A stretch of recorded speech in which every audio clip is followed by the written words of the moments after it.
It was one of those nights where the world feels impossibly heavy, and the quiet hum of the street outside only makes your own thoughts louder. I sat on my porch, staring at the dim glow of the street lamp, and made a careless joke, something I didn't even mean.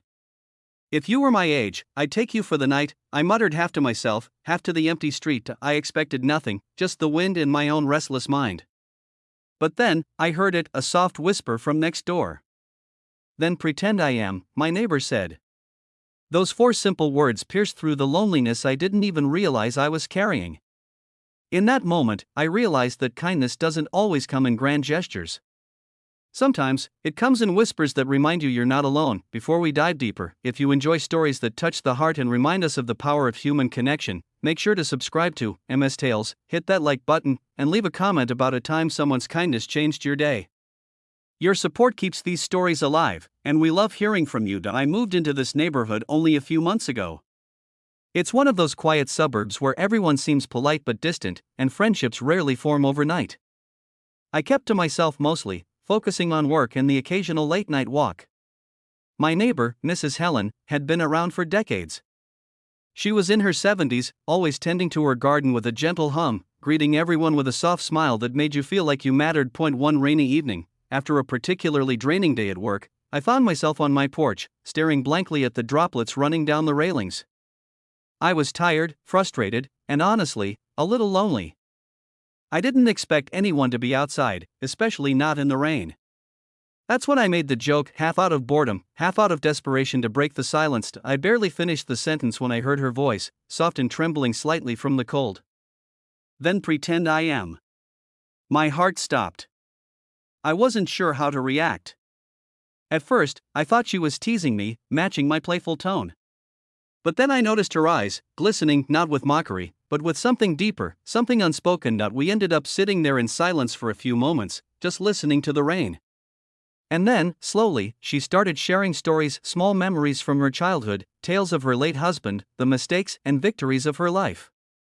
I listened, rapt, feeling something I hadn't felt in months, connection. What struck me most was her warmth, not just the literal warmth as she handed me a blanket from her porch, but the emotional warmth that seemed to fill the empty spaces inside me. Her kindness was simple, yet profound. It wasn't about giving gifts or grand gestures, it was about being present, about listening, about showing up in a world that often feels indifferent. Over the next few weeks, our interactions became a nightly ritual.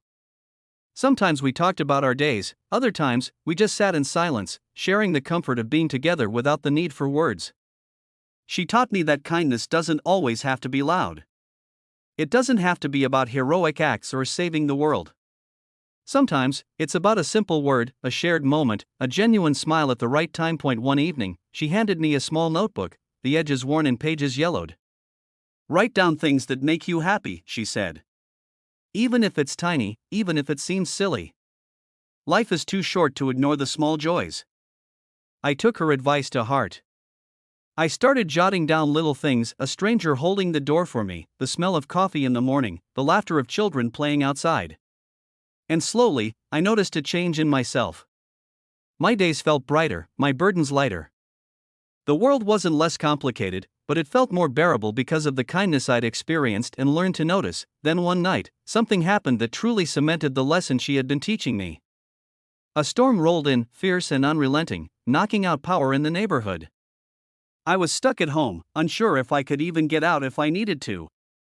Without thinking, I called Mrs. Helen, worried about her safety. Before I could finish explaining, she laughed, a soft, melodic sound, and said, "Don't worry about me. Go check on the others. Spread a little kindness, that's what matters." That night, I ventured into the storm to help neighbors, checking on elderly folks and bringing blankets to those stranded in the cold.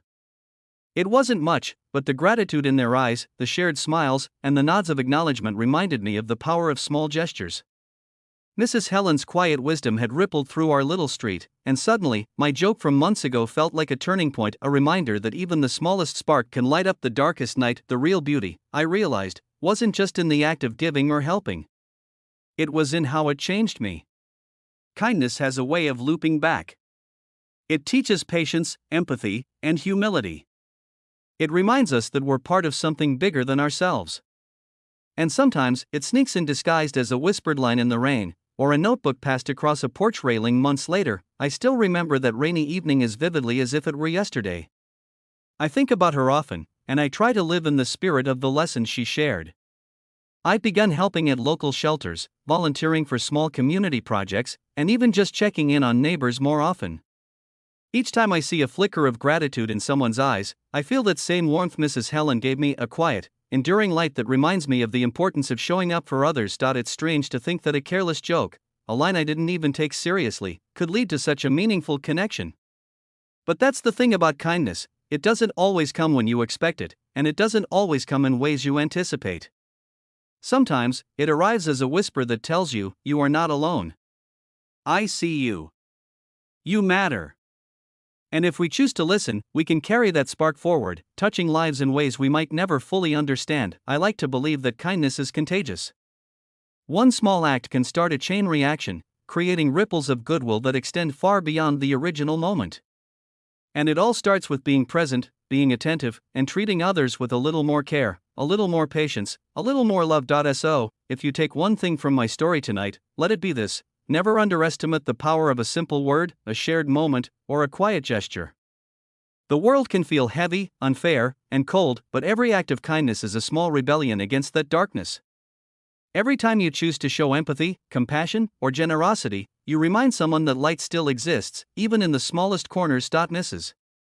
Helen taught me that we don't have to move mountains to make a difference. Sometimes, all it takes is a smile, a kind word, or simply showing up for someone.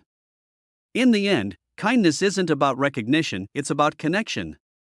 And that connection has the power to heal, uplift, and inspire. So tonight, I invite you to carry a little spark of kindness wherever you go.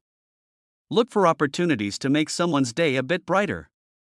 Offer your time, your words, or even just your presence.